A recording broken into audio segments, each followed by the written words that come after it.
Diário não oficial do Brasil. Dia 105 de 366, 14 de abril, ano 2. 1. Está mais que na hora de lutar pela tributação das grandes fortunas, a parte do país que enriquece à custa da vida e morte de outros, sem agregar trabalho real, sem produzir, graças unicamente à concentração do capital e à inércia dos juros das operações financeiras. A sovina e predadora elite trombadinha. Enquanto onerou os trabalhadores, aposentados, órfãos, viúvas e deficientes, a reforma da Previdência ignorou solenemente 426 bilhões em dívidas de grandes empresas. Assim, premiou a sonegação e a desonestidade do grande capital, que sequer devolveu a parcela descontada dos trabalhadores e que não foi repassada. Imagina se os bancos tivessem que fazer essa devolução agora aos trabalhadores e famílias que lesaram a quantia corrigida pelos mesmos juros que cobram pelo uso do cheque especial. 2. O valor de 426,07 bilhões é de 2016 e o suposto déficit, contestado pela CPI da Previdência e pelos auditores fiscais, era 3 vezes menor que essa dívida. Grandes bancos, grandes empresas e mineradoras compunham a lista dos 500 maiores devedores da Previdência. A Vale S.A., por exemplo, está nessa lista. 3. O cinismo da elite trombadinha é tanto que um banco com uma dívida com a Previdência de 3.093 bilhões em valores de 2019 doou R$ 1 bilhão para o combate ao coronavírus. O dinheiro deve ter sido retirado da rubrica de marketing, porque teve direito à grande publicidade pela incrível façanha que será, pasmem, provavelmente descontada dos impostos, não da dívida, mas do que ainda vai vencer. E viva a caridade do capital financeiro. 4. O imposto sobre as grandes fortunas é necessário para que se tenha justiça tributária e está previsto na Constituição, como também está previsto o que o grande capital pague as suas dívidas para com o fisco. Dia 104/366, 13 de abril, segunda-feira, ano 2. 1. Enquanto o mundo se acaba, o bolso-fascismo se supera na barbárie. Ocupa todas as posições e incita a milícia às ruas para, em manifestações sinistras, clamar pela morte dos trabalhadores, agora com caixão e tudo. O Minceta como oposição, mas acumula dubiedades e escasseia ações objetivas. E o síndico disfuncional segue ritmado o cospe e assoa no público apoiador que faz eco contra o isolamento. 2. Ao fim e ao cabo, os bolsofascistas fazem o que sempre fizeram prioritariamente: campanha eleitoral. Uma dispendiosa e eterna campanha eleitoral. A guerra intensiva que Deus autoriza o síndico disfuncional só seria positiva se fosse acompanhada de medidas efetivas. Mas o homem que tentou destruir o SUS e hoje passeia fardado com o colete do mesmo SUS não tem medidas reais a apresentar e se ocupa em fomentar contendas midiáticas que podem render dividendos eleitorais à nova imagem de herói.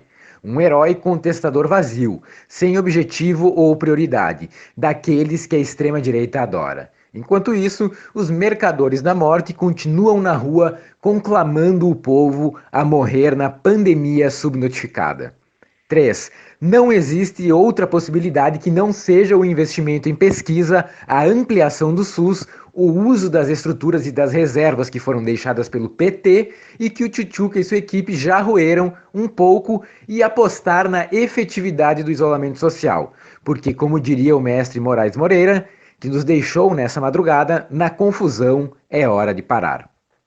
Hoje, em algum lugar no cosmos, é dia de grande festa, de grandes saraus. Moraes Moreira se junta a Riachão, dando todos os tons. Dia 103/366, 12 de abril, domingo, ano 2. 1. O ex-capitão empurra o país para a borda da Terra plana para a catástrofe inimaginável. O jornal inglês The Guardian coloca a possibilidade de o desgovernante estar acelerando a marcha do país para uma devastadora crise sanitária. 2. Itália e Equador são exemplos claros do que pode ser o nosso futuro próximo. Pessoas morrendo em casa sem possibilidade de socorro médico e, como no caso do Equador, corpos abandonados na rua. A previsão de epidemiologistas paulistas é de que dentro de 4 semanas estaremos enfrentando esse quadro. 3. Esse cenário desalentador, que tem apoiadores que desfilam nos seus carrões e um presidente assoando o nariz e tocando as pessoas no meio da rua, vem de um país destroçado pela desigualdade, onde o valor da vida é relativo e uma enorme parcela da população vale pouco ou quase nada para os governantes. 4. Vamos aos números. 1. No Brasil, o 1% mais rico concentra 28,3% da renda total do país. No mundo, perdemos apenas para o Catar em desigualdade de renda. 2. A mobilidade social é uma das piores do mundo. No país, uma pessoa de renda baixa demoraria em média 9 gerações para alcançar a renda mediana. O país está na 60ª posição entre 82 países em um ranking de mobilidade social divulgado pelo Fórum Econômico Mundial em janeiro desse ano. Nossas castas utilizam qualquer artifício para aumentar a produção da pobreza. 3. O sistema tributário reforça brutalmente a desigualdade. Os pobres pagam proporcionalmente mais impostos que os ricos e os super ricos. Pessoas que ganham 5 salários mínimos são cobrados pela mesma alíquota dos que ganham 320 salários mínimos. Lucros e dividendos são isentos de imposto de renda. 4. Outro grande fator gerador de desigualdades é o sistema judiciário. O judiciário, que consome 1,3% do PIB, é extremamente eficiente para livrar os ricos e criminalizar a pobreza. Entre 101 países, o Brasil está no número 94 no lugar em um ranking de discriminação no sistema criminal. 5. Esse é o cenário do país que os ocupantes do Planalto pretendem acabar de matar. A destruição da classe trabalhadora pela morte. É um novo experimento apoiado por idiotas. Dia 102/366, 11 de abril, ano 2, sábado. 1. O fabuloso mundo do Agente Laranja já tem mais de 20 mil mortes por coronavírus registradas oficialmente. É o país com o maior número de mortos até agora. É o modelo para o disfuncional que continua empenhado em seguir o mestre e, nesse empenho, prega o fim do isolamento, promove espetáculos de jejum na rua, entra em padarias e faz um lanche assintoso, considera aglomerações em templos evangélicos serviços essenciais, assoa o nariz e cumprimenta idosos e, em público, faz tudo isso lenta e pausadamente, que é para dar tempo de formar algum ajuntamento de possíveis vítimas. Mais lentamente ainda se apresenta para buscar soluções para o aumento do número de leitos de UTIs disponíveis ou não se apresenta. Chegamos a 1.124 mortes nos registros oficiais e sabe-se que o número real seja por razões políticas ou técnicas, muito superior a esse. 2.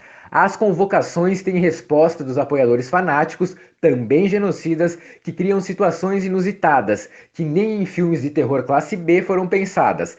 Tal a falta de verossimilhança. Hoje, uma carreata na Avenida Paulista contra a China, contra o governador de São Paulo e contra a rede Goebbels não só impactou o trânsito de carros comuns, como impediu a passagem de 3 ambulâncias que ficaram presas na irracional e bestial manifestação. 3. A revista Fórum apresenta uma pesquisa que relaciona as falas do presidente, que são repercutidas por seus apoiadores, com o relaxamento do isolamento social e, consequentemente, com o aumento de casos de Covid-19. Um grupo de engenheiros, matemáticos e imunologistas da Universidade Federal de Santa Catarina relatou, através de uma análise científica dos casos de coronavírus no Brasil, que falas do presidente Jair Bolsonaro, proferidas nas últimas semanas contra o isolamento social, podem ter contribuído com o aumento de infectados no país. 4. Assim, a melhor definição para o grupo que ocupa o Planalto é chorume da ditadura. Infelizmente, não conseguimos recuperar a autonomia dessa brilhantemente definição. Mas é isso mesmo, essa coisa putrefata que permaneceu nos porões e que hoje escorre como chorume, festejando a morte e a violência. Dia 101/366, 10 de abril, sexta-feira, ano 2. 1. Seguem as ações genocidas do grupo que ocupa o Planalto. Até o momento, as emendas parlamentares prometidas para o combate ao coronavírus não foram pagas. Há 20 dias, o ex-capitão anunciou 8 bilhões de ajuda. Desses, apenas 1,47 bilhões já tem destinação prevista e, de fato, apenas 119 milhões foram disponibilizados. O dinheiro prometido era para o fim de março e estamos em 10 de abril. Já são 1.058 mortos no momento e 19.854 casos oficialmente confirmados em um contexto de subnotificação. 2. Alvanei Shirishana, 15 anos, adolescente indígena da etnia Yanomami, morreu ontem no Hospital Geral de Roraima, em Boa Vista, vítima da Covid-19. É o primeiro indígena aldeado a morrer, os outros moravam em cidades. A região da aldeia Yanomami é alvo da cobiça do garimpo ilegal, o que provavelmente levou à contaminação com o vírus. 3. Enquanto o governo amesquinha as ações estatais de apoio à população e canaliza todo tipo de ajuda aos banqueiros, os movimentos sociais com suas atividades mostram que há excedente de riqueza passível de distribuição e que é possível dividir o pão. Os camponeses do MST, devidamente protegidos, continuam trabalhando na produção de alimentos e distribuem o resultado em forma de cestas básicas para famílias que enfrentam dificuldades nas áreas urbanas. No Paraná, os assentados distribuíram 5 toneladas de alimentos, no Rio Grande do Sul 10 toneladas de arroz, em Goiás houve distribuição de alimentos na periferia, em Recife o Armazém do Campo distribui marmitas, além da distribuição de álcool gel produzido pelo próprio movimento. O MST está disponibilizando também atendimento em rede solidária por médicos formados pelo movimento, para fazer com que o nosso povo não morra nem de vírus e nem de fome. Comida não pode faltar. Informações Jornal Brasil de Fato. Dia 100/366, 9 de abril, quinta-feira, ano 2. 1. O 100º dia do desgoverno é medíocre como todos os outros.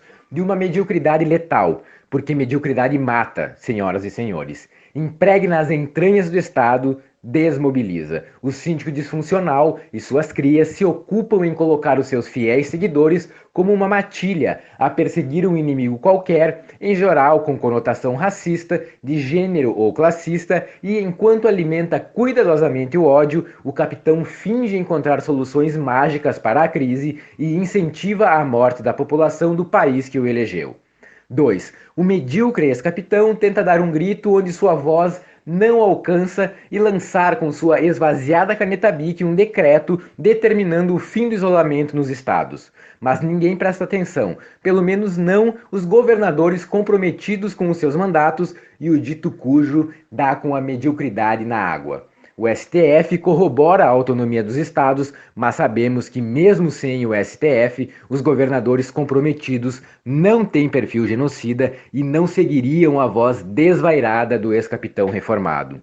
3. O efeito colateral da mediocridade se manifesta na discussão desqualificada acerca de determinados medicamentos e seus milagres. Fixa-se na mesma substância propagandeada pelo agente laranja, sendo que, segundo a Anvisa, a Agência Nacional de Vigilância Sanitária, a droga ainda não possui estudos suficientes para determinar a eficácia do seu uso no tratamento do Covid-19. Pior, o seu uso pode apresentar efeitos adversos cardíacos, hepáticos, psiquiátricos, auditivos e visuais, entre outros, em uma extensa lista e pode provocar a morte do paciente. Chegamos a 16.283 casos oficialmente confirmados e 810 mortes, 133 nas últimas 24 horas. Dia 99/366, 8 de abril, quarta-feira, ano 2. 1. Saiu finalmente o aplicativo que permite o cadastro para recebimento da renda básica. Mas, de acordo com especialistas, o alcance do benefício é reduzido. 15 milhões de brasileiros no cadastro único e 6 milhões de brasileiros cadastrados como microempreendedores foram inexplicavelmente cortados do programa. Aproveitando a situação, a caneta Bic do mal desfere mais um ataque contra recursos dos trabalhadores e extingue o fundo PIS/PASEP para financiar saques do FGTS. 2. Pendurados nas tetas do Estado, a inescrupulosa Bolsa Família defende que cada família que cuide do seu idoso não é problema do Estado. Família acima de todos, se for a deles. O Estado só cuida dos interesses dos parças. 3. O Estado também cuida dos veículos do ex-capitão e seus inacreditáveis tanques de gasolina. O sítio de notícias BHAZ apresenta uma série de notas fiscais que comprovariam o superfaturamento de gastos com combustíveis no período de janeiro de 2009 a fevereiro de 2011. Todas as notas foram reembolsadas com dinheiro público. O portal destaca que várias notas apresentadas pelo então deputado federal indicariam que ele teria abastecido mais de 1.000 litros de gasolina comum a cada vez. E algumas notas dos 2 postos de gasolina utilizados por ele, ambos no Rio de Janeiro, teriam sido emitidas em datas em que o parlamentar se encontrava em Brasília. Além das rachadinhas, temos também os reembolsos de gastos superfaturados. A Bolsa Família, limpinha e cheirosa, vai deixando rastros dos seus atos corruptos enquanto prepara o genocídio da população.